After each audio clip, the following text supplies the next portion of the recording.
The clock on my dashboard read 11:47 p.m. when I finally pulled into our driveway. Another 16-hour day at the consulting firm, another client crisis that somehow became my emergency. I sat in the car for a moment, letting the engine tick as it cooled, watching the warm glow spilling from our dining room windows. Sarah's monthly girls' night was still going strong. I grabbed my laptop bag and trudged toward the back door, fishing for my keys. The plan was simple: grab a beer from the kitchen, maybe say a quick hello to the ladies, then disappear upstairs to collapse. Sarah always got a little louder with her wine, and her friends matched her energy drink for drink. The back door opened silently. I'd oiled those hinges last weekend. I stepped into the kitchen, setting my bag down carefully on the counter. The refrigerator hummed, ice clinked in glasses, and then I heard my name. Honestly, Tom is just so predictable. He has no idea. I froze with my hand on the refrigerator handle. Sarah's voice carried clearly from the dining room, that familiar laugh threading through her words. Last Tuesday I told him I was working late on the Henderson account, and he actually said, "Drive safe, honey," when I left to meet David at the hotel. Another laugh, sharper this time. It's almost too easy. The blood drained from my face. I stood perfectly still, trying to process what I'd just heard. David. The name hit me like a physical blow. Wait, David from your office? Jennifer's voice cut through the laughter. Sarah's college roommate? Always the one to ask the probing questions. The very same. Sarah's voice held a pride that made my stomach turn. 6 months now. He's everything Tom isn't. Spontaneous, exciting, dangerous. When he texts me, I actually feel something, you know? Not like when Tom kisses me goodnight while I'm reading work emails from David on my phone. The women erupted in laughter. I heard the clink of wine glasses, someone refilling drinks. My wife was describing my marriage like it was a comedy routine. But how do you keep it secret? This voice I didn't recognize. Must be Kelly, Sarah's new friend from yoga class. Her tone was curious, almost admiring. Tom? Sarah's laughter was loud enough to make me wince. Tom notices spreadsheets and server configurations. He couldn't find a clue if it was highlighted in his project management software. Last week, I came home from the Marriott still smelling like David's cologne, and Tom just asked if I wanted to order Thai food. My legs felt weak. I leaned against the kitchen counter, my mind racing. 6 months. She'd been lying to my face for 6 months. The best part is that Tom is so safe, so reliable, so utterly predictable that he'd never even think to question me. He trusts me completely. It's actually kind of pathetic. The laughter that followed felt like knives. My phone. Without thinking, I pulled it from my pocket and opened the voice recorder app. My hands were shaking, but I managed to hit record. I swear, sometimes I think he's more in love with his work than with me anyway. Sarah's voice continued, slurred from wine. Makes it easier to justify, you know. If he paid half as much attention to me as he does to his clients, maybe I wouldn't need to find it somewhere else. That's not fair, Sarah. Jennifer's voice carried a note of concern, the first hint of conscience I'd heard from any of them. Tom's a good guy. Exactly. He's good. He's safe. He's boring. Sarah's words cut through Jennifer's weak defense. David makes me feel alive again. When he looks at me, I feel like I'm 25 again, not some suburban housewife married to a man who schedules our date nights in his calendar app. I crept closer to the dining room, staying in the shadows. I could see them now. Sarah gesturing with her wine glass, her face flushed and animated. So what's the plan? Kelly leaned forward, her voice dropping to a conspiratorial whisper. Are you going to leave, Tom? God, no! Sarah's response was immediate and firm. Tom's got the house, the savings, the stability. David is fun, but he's not divorce material. This is perfect as it is. I get excitement on the side and security at home. The casual cruelty hit me like a physical blow. I wasn't even a person to her anymore. I was a resource. Besides, Sarah added with a sly smile in her voice, the prenup Tom insisted on would leave me with nothing if I cheated. Little did he know, I'm not the gold digger type. I'm the have my cake and eat it too type. More laughter. I stared at my phone's screen. 7 minutes and counting. "You're terrible," Jennifer said, but her tone was amused rather than disapproving. "Poor Tom." "Poor Tom, nothing." Sarah's voice turned defensive, sharp. "He's getting exactly what he signed up for. A wife who keeps house, looks good at company events, and doesn't ask too many questions. If he wanted passion, he should have married someone else." I'd heard enough. I ended the recording and slipped back through the kitchen, my heart pounding. I grabbed my laptop bag and headed for the garage.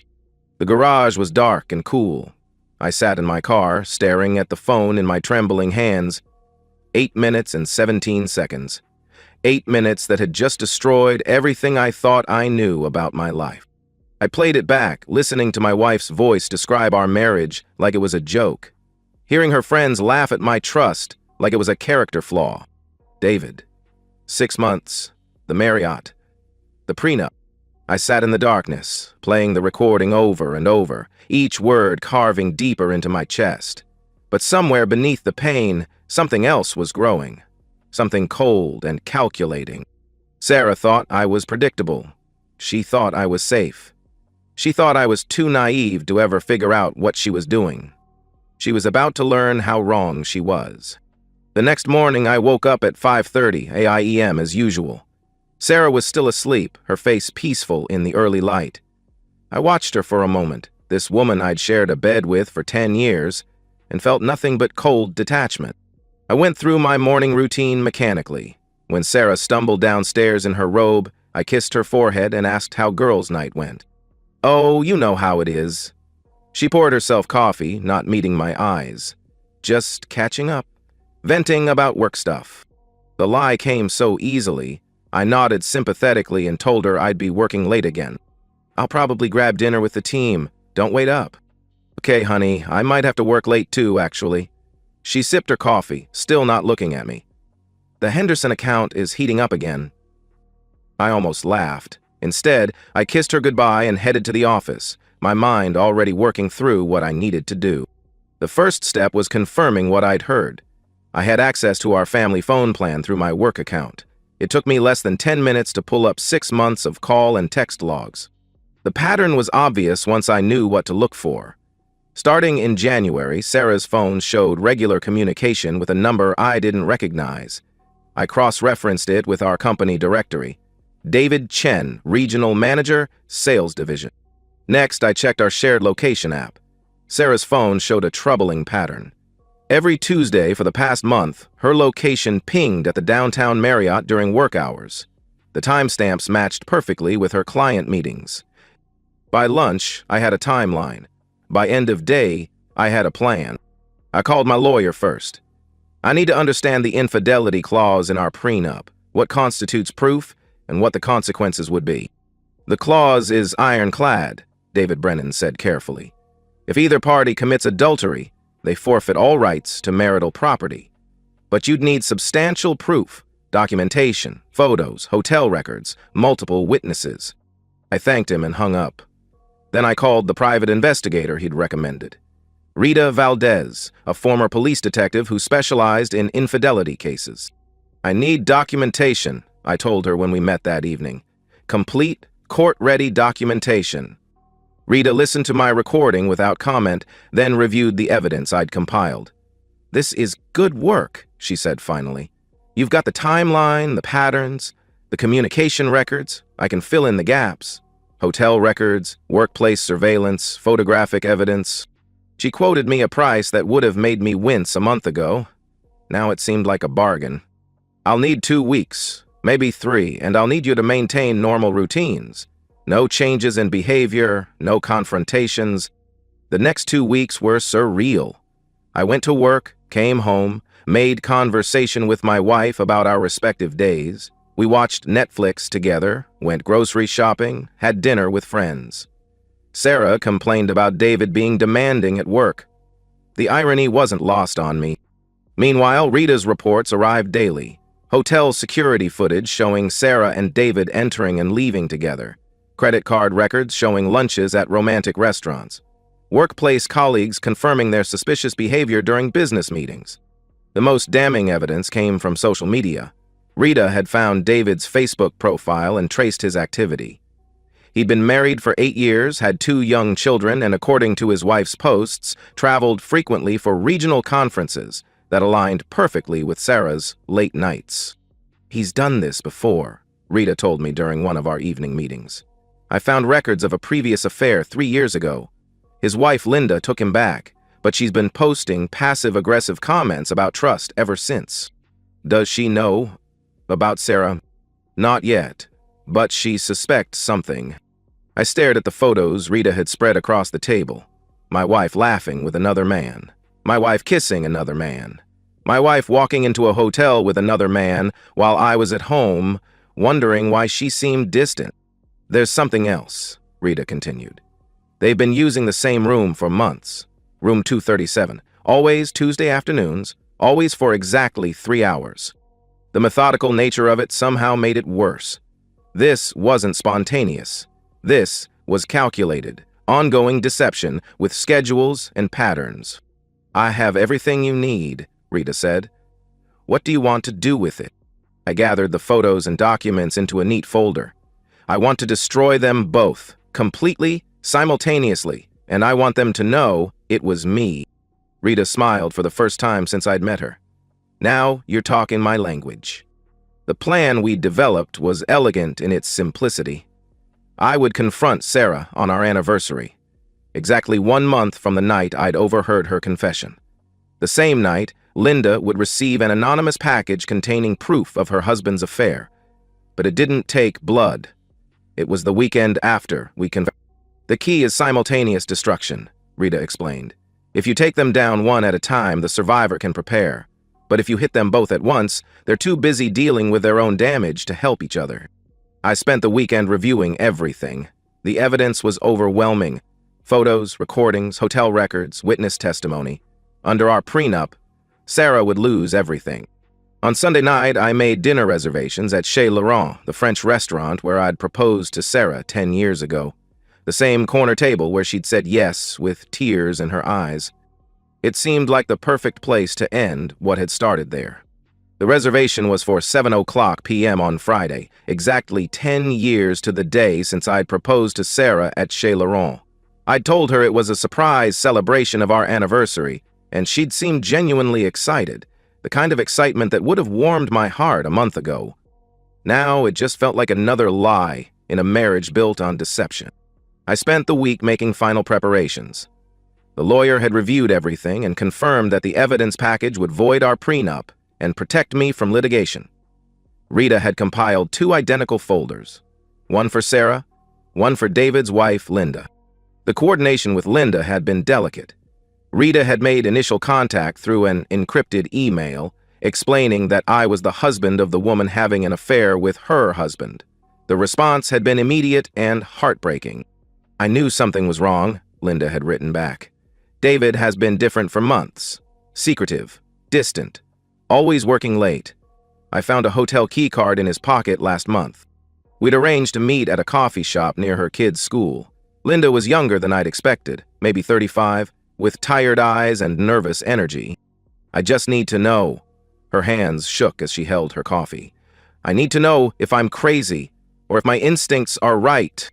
I'd shown her one photo, Sarah and David entering the Marriott together. Linda had stared at it for a long moment, then started crying.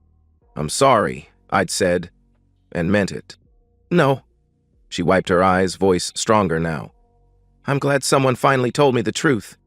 We'd agreed that she would receive her evidence package at exactly 6:00 p.m. on Friday, 1 hour before my dinner with Sarah. That would give her time to process everything and confront David before he could coordinate with Sarah. "I want him to suffer," Linda had said. "I want him to lose everything, just like I'm about to lose everything." I understood the feeling completely. Friday morning, I went for a run to calm my nerves. Today was the day I'd been planning for 3 weeks. Today, 2 marriages would end and 2 cheaters would face consequences. Sarah was making coffee when I returned, smiling in her silk robe. "Someone's up early," she said, kissing my cheek. "Excited about tonight?" "You could say that." I toweled off my face. I'd been looking forward to this for weeks. Me too. It's been too long since we had a proper date night. She paused, studying my face. You seem different lately. More focused. I felt a chill of panic. Had I been too obvious? Just work stuff, I said casually. The Peterson account is finally wrapping up. She accepted the explanation with a nod. Tonight should be fun, just the two of us. No distractions. No distractions. The irony would have been funny if it weren't so painful. At 3:00 p.m., I sent the final text to Rita. Green light for tonight. Proceed as planned. Her response was immediate. Package delivered to Linda at 6:00 p.m. I'll be nearby if you need backup. At 5:30, I drove home to change. Sarah was applying makeup at her vanity, wearing a black dress I'd bought her last Christmas. Terse, chattering dicks dodged, twisted as a bull. You look beautiful, I said, and meant it despite everything. Ed, thank you. She smiled at me in the mirror, the same smile that had once made my heart race. The drive to the restaurant was quiet. Sarah held my hand and chatted about mundane things while I focused on driving. My phone buzzed once. A text from Rita confirming that Linda had received her package and was handling it as discussed. David's world was ending right now, and he had no idea. Chaise Laurent looked exactly as I remembered. The same intimate lighting, the same corner table where I'd proposed. The hostess seated us with a smile and congratulated us on our anniversary. 10 years, Sarah said, raising her wine glass. Here's to 10 more. I clinked my glass against hers. To truth. She laughed, oblivious to the weight of my words. That's an odd toast, but I'll take it.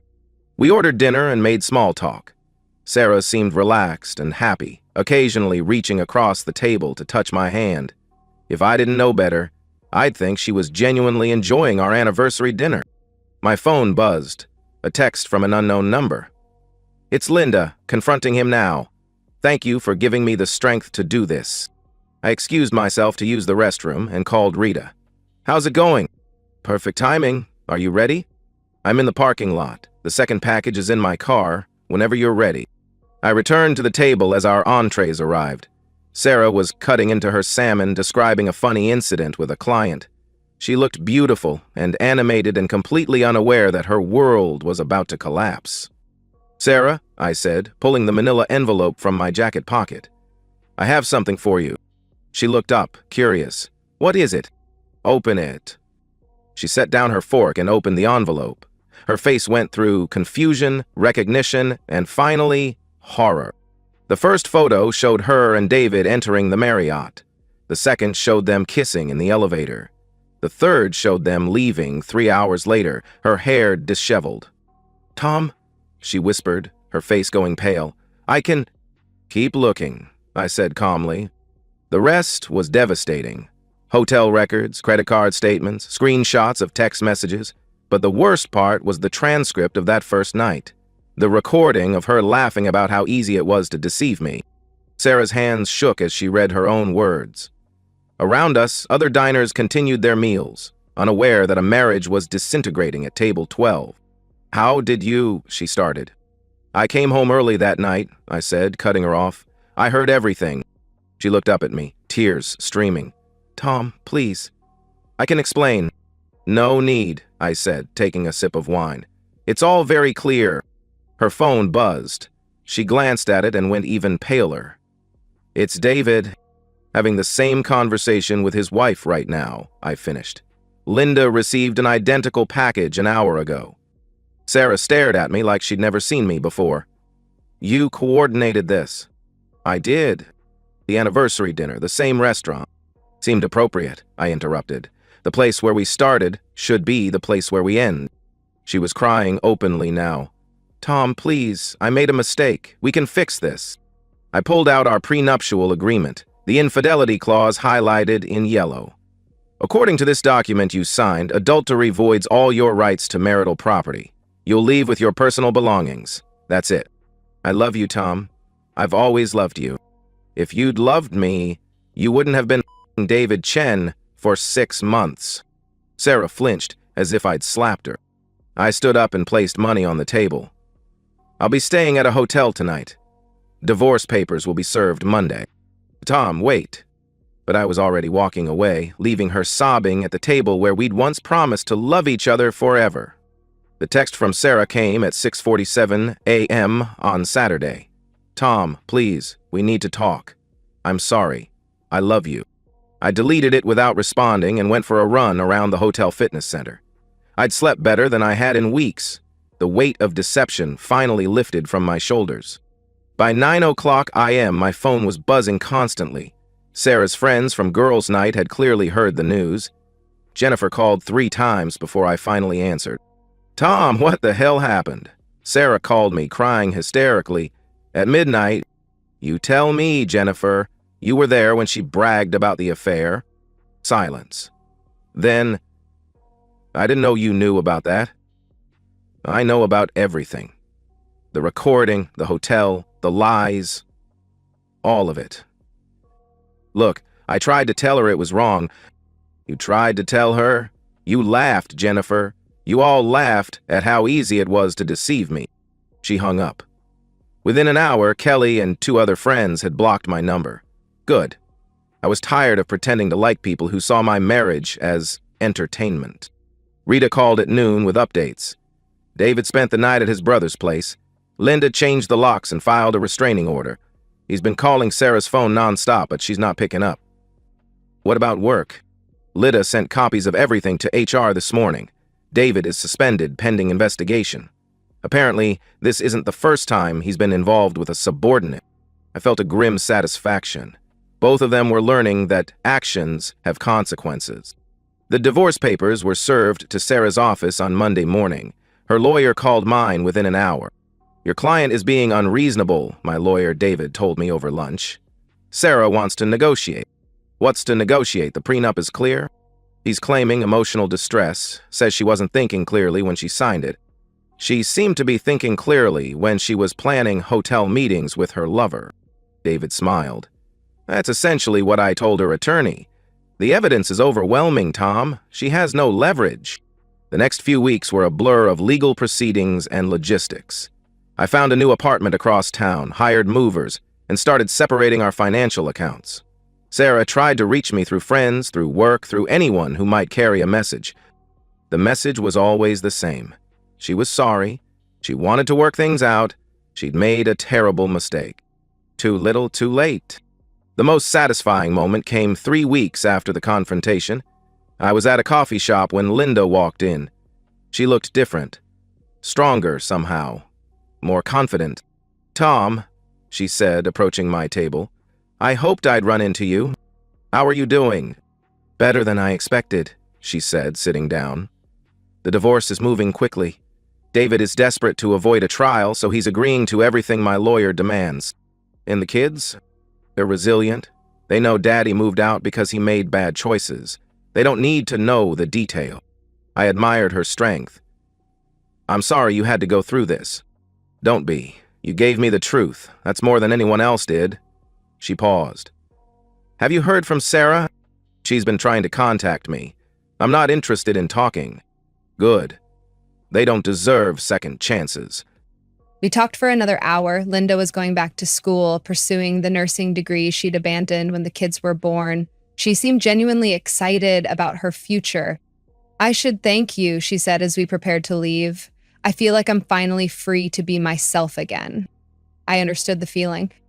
The final court date was set for a Tuesday morning in May. Sarah looked different, thinner, older, wearing a conservative suit that couldn't hide the stress of the past 2 months. She tried to make eye contact with me across the courtroom, but I kept my focus on the judge. The proceedings were swift. Our prenup was upheld, the evidence of adultery was accepted without challenge, and the divorce was granted with prejudice. Sarah received no spousal support, no claim to our house, no access to our savings. She left with her personal belongings and half of our credit card debt. I'm sorry, she whispered to me as we left the courthouse. I'm so sorry, Tom. I looked at her. For a long moment, this woman who'd shared my bed for 10 years, who'd promised to love and honor me, who'd laughed at my trust with her friends. I know you are, I said, but sorry doesn't change anything.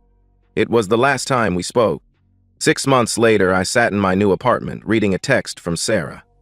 Tom, I know you don't want to hear from me, but I'm struggling. I lost my job, I can't afford my rent. Could you please help me? I know I don't deserve it, but I'm desperate. I stared at the message for a long time, my thumb hovering over the keyboard.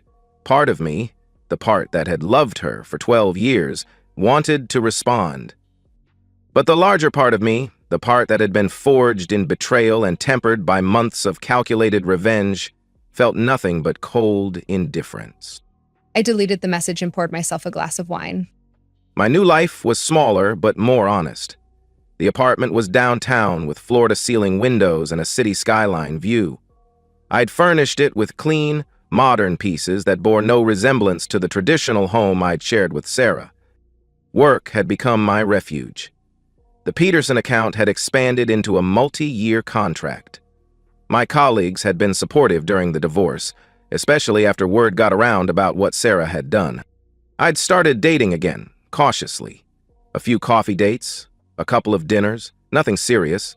I found myself hyper-vigilant about inconsistencies in stories, about phones being turned face down, about last-minute plan changes. The ability to trust completely had been permanently damaged, but I was learning to live with that.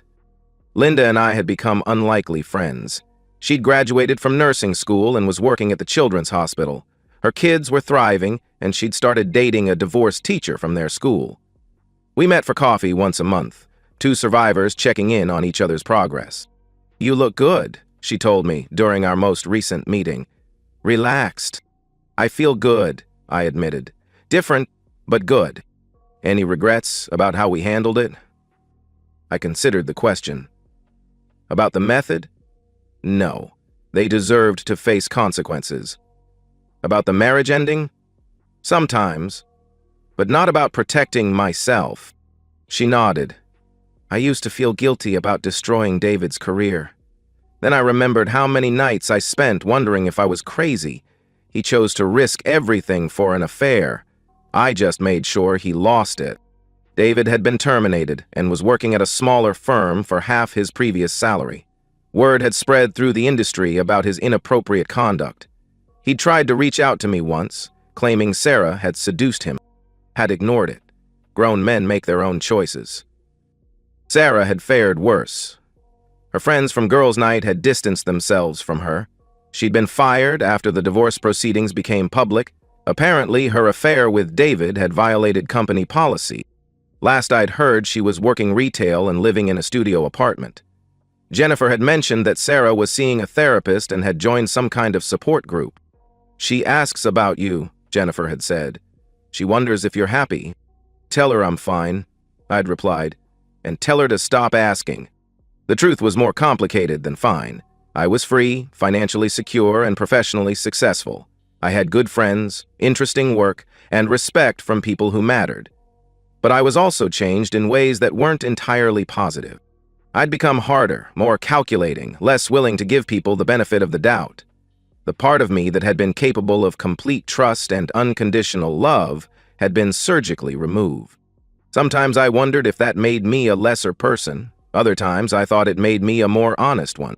The recording from that first night was still on my phone, filed away in a folder I rarely opened.